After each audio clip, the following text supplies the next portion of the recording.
সমানুপাত থেকে এই অঙ্কটা দেখি। আমাদের দেওয়া আছে a square by b plus c equal to b square by C plus a equal to c square by A plus B সমান 1 হয়, তবে প্রমাণ করো যে 1/1 plus a plus 1/1 plus b plus 1/1 plus c equal to 1। এই অঙ্কটা দেখি কীভাবে করি। প্রথমে এটা সমান প্রত্যেকটার মান কত 1, তাহলে a square by b plus c সমান তাহলে কত 1, তাহলে এ স্কোয়ার সমান কত, এ স্কোয়ার সমান তাহলে কী হবে বি প্লাস সি। ঠিক সেভাবেই b square by C plus a সমান কত 1, তাহলে বি স্কোয়ার সমান কি সি প্লাস এ। ঠিক সেভাবে C square by A plus B সমান কত 1, সি স্কোয়ার সমান কি এ প্লাস বি।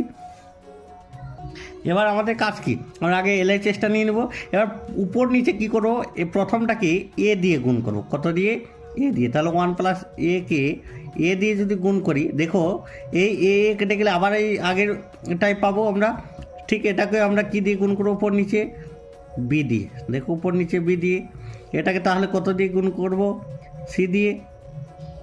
কেন আমরা এ দিয়ে বি দিয়ে সি দিয়ে গুণ করলাম, যেহেতু আমাদের এ স্কোয়ারের মান দেওয়া আছে, বি স্কোয়ারের মান দেওয়া আছে, সি স্কোয়ার, তাহলে আমার এ স্কোয়ার করতে গেলে কী করতে হবে, তাহলে এ স্কোয়ার করতে গেলে এ দিয়ে গুণ করতে হবে। তাহলে এ কে 1 দিয়ে গুণ করলে কত এ, এ কে 1 দিয়ে গুণ করলে এ কে এ দিয়ে গুণ করলে এ স্কোয়ার।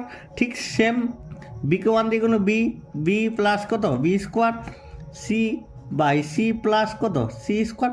আমাদের দেখো এখানে এ স্কোয়ারের মান দেওয়া আছে, তাহলে এ স্কোয়ারের মানটা বসায়। তাহলে এ ছিল আগে থেকে, এ স্কোয়ারের মান কত বি প্লাস সি।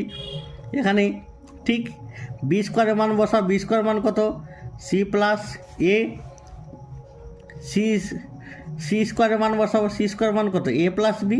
তাহলে দেখো এই অঙ্কটা, তাহলে আমাদের লসাগু কত এ প্লাস বি প্লাস সি।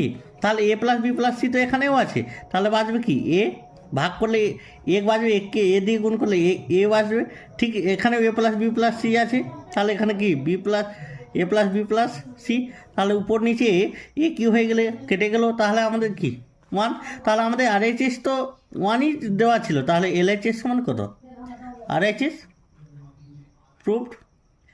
দেখো কত সহজে অঙ্কটা।